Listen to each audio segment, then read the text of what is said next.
Deus quer que você comece um ano limpo. Ele quer que você comece com o coração puro. Não com aquele mesmo velho lixo em seu coração que já está lá há alguns anos, sabe?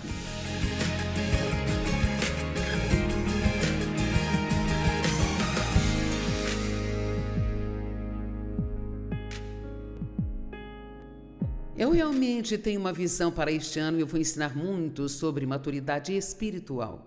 E há bebês espirituais, Paulo falou sobre os bebês, tem a adolescência espiritual, ele não falou desses, mas acho que temos adolescentes espirituais e nós temos jovens adultos espirituais, mas é hora de amadurecer e crescer. Meu filho, nosso filho mais velho, ele tinha um temperamento difícil quando era mais novo, na verdade muito difícil. E ele passou muito tempo zangado e bravo, e ele ficava bravo facilmente. E outro dia eu fiz uma pergunta sobre algo e ele disse: eu quero fazer o que todo mundo faz, o que qualquer um faz, é isso que eu quero fazer, tudo o que eu quero é ter paz. Pensei bem, glória a Deus, finalmente ele cresceu. E sabe, você olha para trás à medida que envelhece, e alguns aqui já estão passando por isso, nós percebemos que algumas coisas que nos deixavam bravos eram tão ridículas. E meu objetivo para nós é parar de querer as coisas somente para nós o tempo todo e querer algo para o reino. É a oração do Pai Nosso, diz: venha a nós o teu reino. E precisamos ver o reino chegar, ver mais pessoas trazidas para o reino. E para que isso aconteça, todos temos que amadurecer, sabe? Cada um de vocês está no ministério, não é só um punhado de gente que você vê aqui em cima. Honestamente, você tem a oportunidade de alcançar mais pessoas do que posso alcançar nesta plataforma.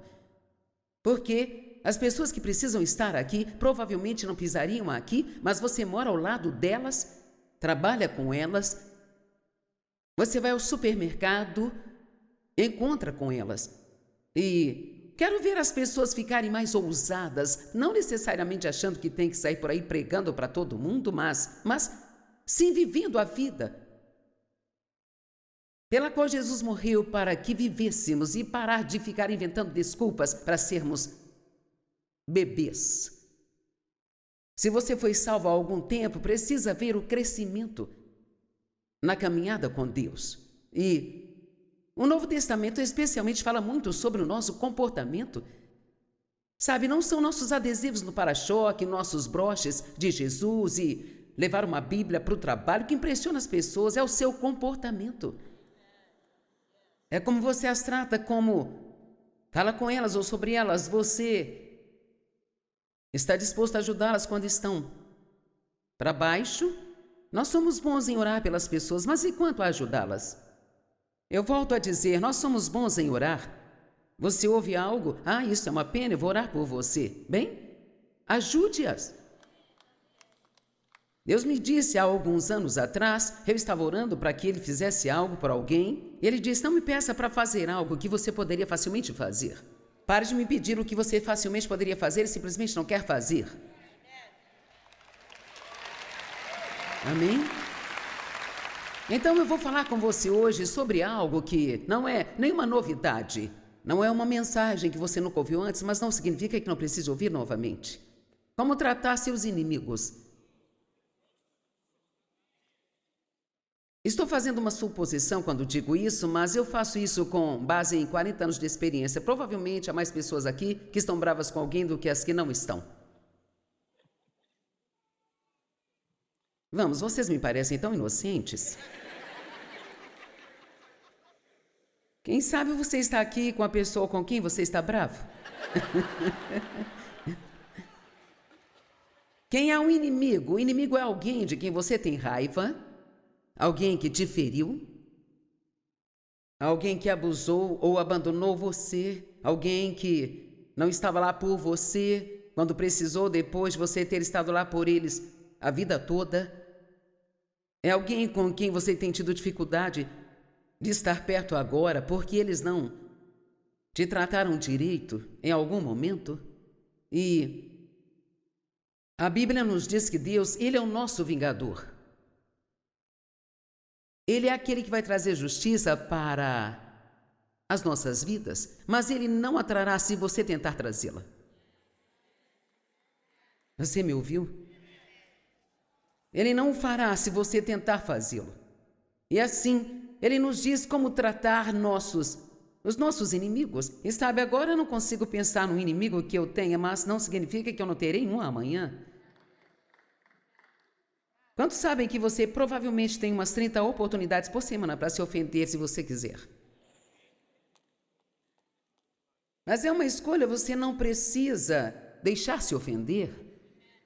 Provérbios diz, grande é o homem que se afasta da ofensa. E eu finalmente encontrei a graça de Deus para fazer algo que a Bíblia nos diz para fazer. E isto ajudou-me muito, muito mesmo. E é muito simples o que diz em 1 Coríntios 13. O amor sempre acredita no melhor das pessoas. Então, se você se concentrar nisso por um tempo e aprender a fazê-lo, vai economizar muito tempo, sabe?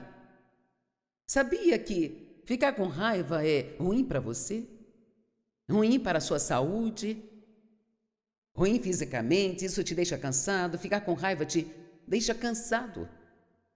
Quantos sabem que há muito para se irritar no mundo de hoje? As pessoas agem de modo estúpido. Podemos ficar bravos com o governo pelo menos umas 6 vezes por dia, todo dia.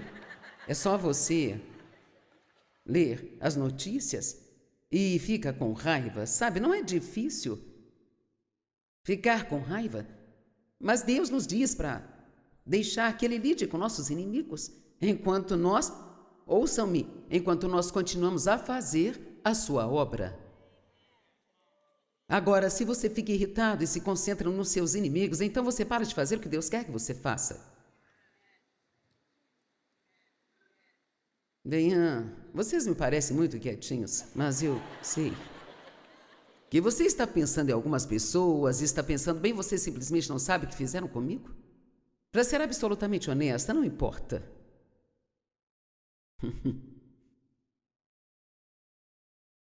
Deus, Ele não nos dá espaço para arranjar desculpas para não perdoar nossos inimigos. Jesus, quando Ele estava sendo crucificado, totalmente, 100% inocente, carregando todos os nossos pecados, Ele diz, Pai, perdoa-lhes, pois eles não sabem o que eles fazem. Agora, você não está pior do que Ele.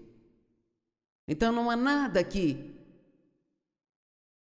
esteja nos chateando, que seja pior do que poderia tê-lo chateado, sabe? E a Bíblia diz que enquanto nós ainda éramos pecadores,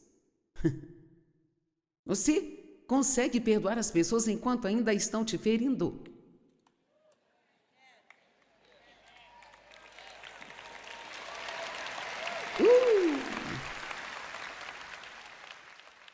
Deuteronômio 28:7.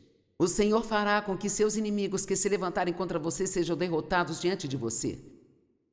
Eles virão contra você por um caminho, mas por 7 caminhos eles fugirão de você. Posso contar um doce segredinho?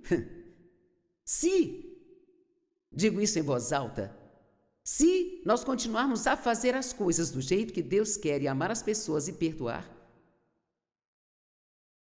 Deus, Ele sempre trará justiça a nossas vidas quando alguém nos maltratar.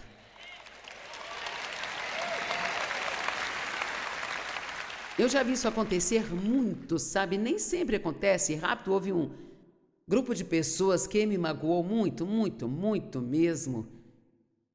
Um deles demorou 10 anos para me pedir perdão.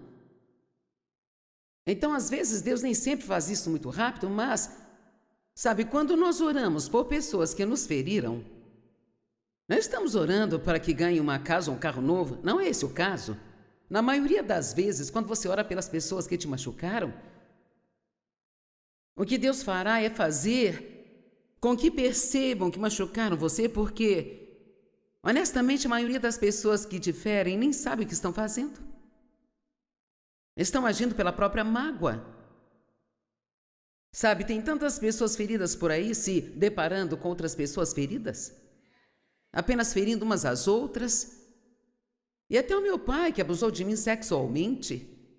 Não sei como isso poderia ser verdade, mas ele me disse, 30 anos depois de ter feito isso, eu realmente não sabia que o que eu estava fazendo com você estava machucando.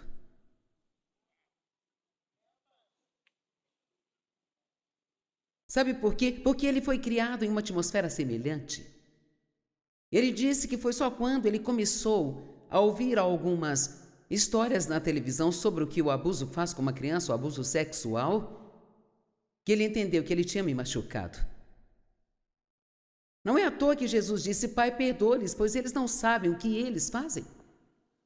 Vamos ouvir isso hoje. Eles não sabem o que eles fazem. É por isso que devemos acreditar no melhor. Eu quero lhe dizer, por favor, me ouçam hoje. Como eu disse, essa não é uma mensagem nova. Sabe, eu costumava pensar que eu tinha que ter uma nova mensagem onde quer que eu fosse, mas o que eu tenho que ter é uma mensagem para agora, não uma mensagem nova. Eu te digo, Deus, Ele quer que você comece este ano limpo. Quer que você comece com o coração puro. Não com aquele mesmo velho lixo em seu coração que já está lá há alguns anos, sabe? Bem, você simplesmente não me entende? Bem, talvez eu não, mas Jesus sim. E Deus nunca nos pede que façamos nada por outra pessoa que Ele não tenha feito por nós. Quantas vezes Deus nos perdoou pela mesma coisa de novo e de novo?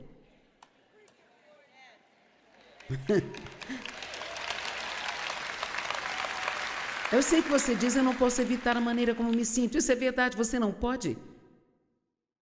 Mas o perdão não é sobre um sentimento, é sobre uma decisão. É uma decisão de como você vai tratar alguém. Apenas um exemplo. Sabe, às vezes, pelo menos na igreja que eu frequentei há um tempo, eles tinham o hábito de dizer, vai, dê um abraço em alguém e diga a ele que você o ama com o amor do Senhor. Eu não gosto dessa afirmação. Sabe, é tipo, o que é isso afinal? Eu te amo com o amor do Senhor. Bem, onde você está quando tenho que mudar e preciso de alguém para me ajudar?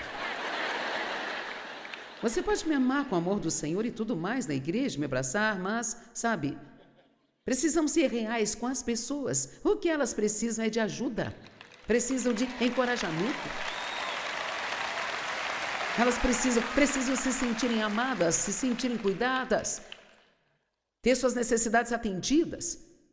Não apenas, vou orar por você, eu te amo com o amor do Senhor. Isso é muito doce, mas, sabe, eu me lembro que o pregador disse, vá abraçar alguém e diga que você o ama. E eu me virei para ir em uma direção e vi uma mulher que tinha me ferido muito. Na verdade, ela queria o meu emprego e eu... Então me virei em outra direção e Deus disse, Você sabe como é o Espírito Santo, ele não precisa dizer muito. Eu tive que me voltar e abraçá-la, e eu vou te dizer, foi muito difícil. Eu não senti vontade de fazer aquilo. Mas deixe-me dizer algo, e se você não se lembrar de nada mais do que eu disser, por favor, lembre-se disso. Você não tem que sentir vontade de fazer o que Deus está lhe dizendo para ir e fazê-lo.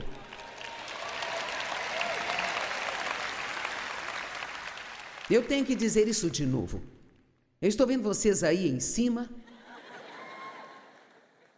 Eu gosto do fato de estar aí em cima, isso é muito legal. E você eu não tenho que sentir vontade de fazer o que é certo para fazê-lo. E só porque alguém está fazendo o que está errado, não significa que eu posso.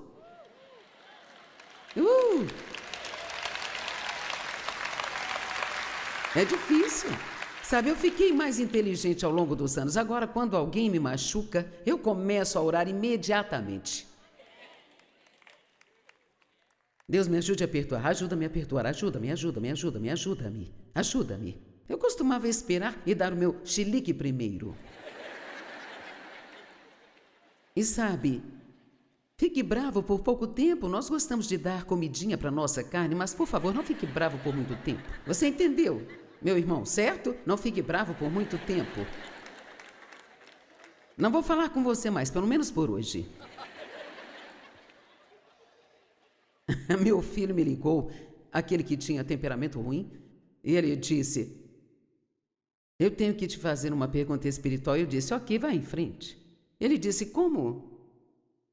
É que quando o papai te deixa bravo, você consegue simplesmente continuar falando com ele como se nada tivesse acontecido? Porque eu não era assim, eu ficava brava com ele 3 semanas sem dizer uma palavra. E para alguém com uma boca como a minha, não dizer nada por 3 semanas é porque ele me deixou brava mesmo, sabe? Eu disse: porque eu sei que é isso que Deus quer que eu faça. Eu faço qualquer coisa agora, desde que não ofenda a Deus. E isso não significa que eu sou super espiritual, apenas que eu já sou velha. E que eu já tive experiência suficiente com Deus para saber que Ele vai fazer do jeito dele no final. Então, por que desperdiçar 3, 4, 5 dias e ficar com dor de cabeça ou de estômago? Sabe? Eu costumava dizer: uma boa discussão com Dave me leva a quilos, porque quando fico brava não consigo comer. Eu não sou uma comilona emocional, sou o contrário. Se ficar chateada, não como nada. Então, toda vez que brigávamos, eu perdi alguns quilos. E sabe, Deus só pode trabalhar onde há paz. Me ouviram? Não ore para que seus filhos sejam salvos e depois briguem com o marido o tempo todo.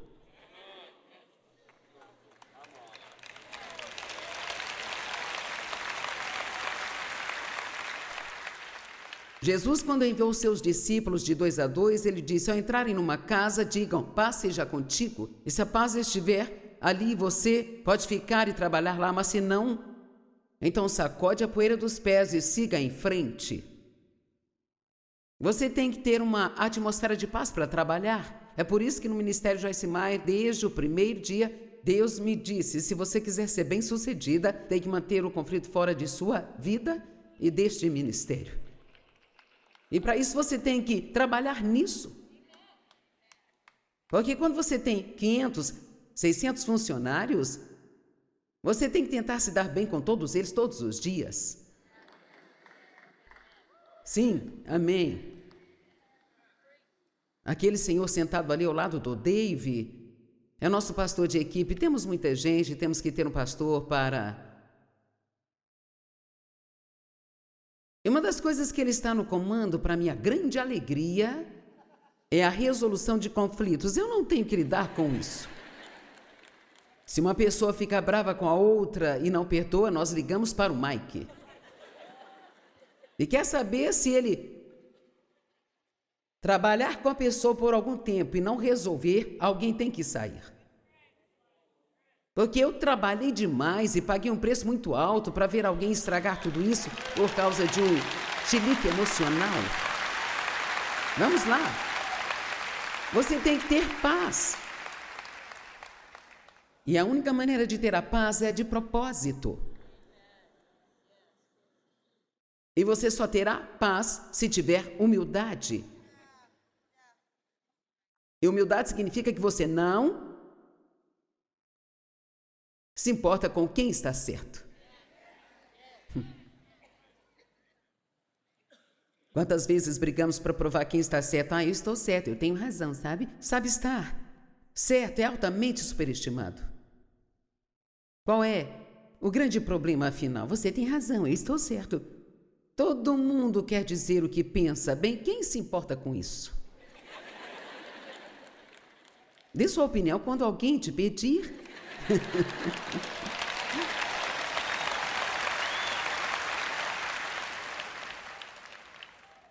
Quer saber? Eu tenho algumas escrituras aqui que vão te rasgar. A palavra de Deus Ela não nos permite nenhum tipo de vingança. E sabe, nós erguemos nossas paredes, é natural. No momento em que alguém nos machuca, eu sinto o muro subir. Mas eu tenho que derrubá-lo. E uma das coisas que eu faço quando alguém me machuca é imediatamente começar a orar por eles. Deus os perdoe. Eles não sabem o que fazem. Abençoe-os. Você não pode ficar bravo com alguém por muito tempo e orar por ele ao mesmo tempo. E então ele diz, ore por eles e os abençoe. E a palavra abençoar significa falar bem de. E amaldiçoar significa falar mal de. E ele não diz só para abençoar, mas diz abençoe e não amaldiçoe. Então nós não podemos falar mal deles. Nós vamos cortar isso até o osso hoje. Você não pode ficar bravo, você não pode fofocar sobre eles, contar para todo mundo o que fizeram com você. Você pode falar com eles, mas não pode falar deles. Mateus capítulo 18 diz, se teu irmão te fez mal, vá até ele, e em particular converse com ele. E o que fazemos? Sempre vamos a outra pessoa primeiro.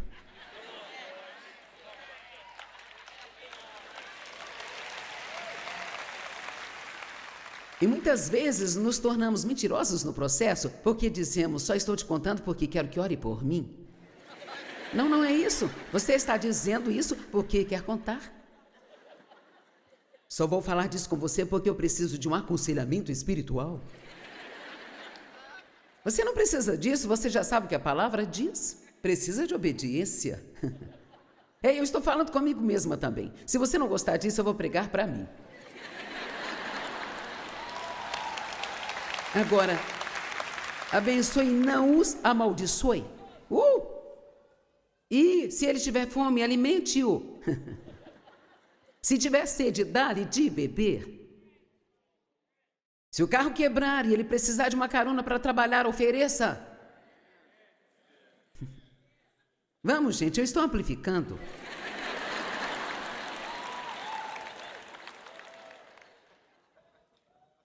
Se ele for se mudar, ofereça-lhe ajuda. Eu vou te dizer. Quando as pessoas são maldosas com você, e, sabe, nem todos percebem o que estão fazendo, mas se alguém com quem você trabalha realmente te trata muito mal, com muita frequência eles sabem disso. E às vezes o incrédulo vai te tratar mal só porque você é cristão. Porque só a sua presença faz com que se sintam culpados. Vamos lá. Eles querem encontrar algo errado com você para que não precisem olhar para o que há de errado com eles. Foi o que meu pai fez. Ele era tão mau quanto uma cobra e encontrava algo de errado em todo mundo. Bem, graças a Deus sou melhor do que eles. Bem? Ok, vou lhe dizer mais uma coisa e quero que você se lembre disso. Satanás ganha mais terreno na vida do crente através da falta de perdão do que por qualquer outra coisa. Se conseguíssemos fazer uma igreja inteira se dar bem, não há nada como dizer o que aconteceria, porque a unção seria muito forte. Veja, nós matamos a unção com a contenda. Eu sei que não pregamos muito sobre a unção hoje, mas precisamos dela mais do que qualquer outra coisa. A unção, ela é a presença, o poder de Deus em nossas vidas.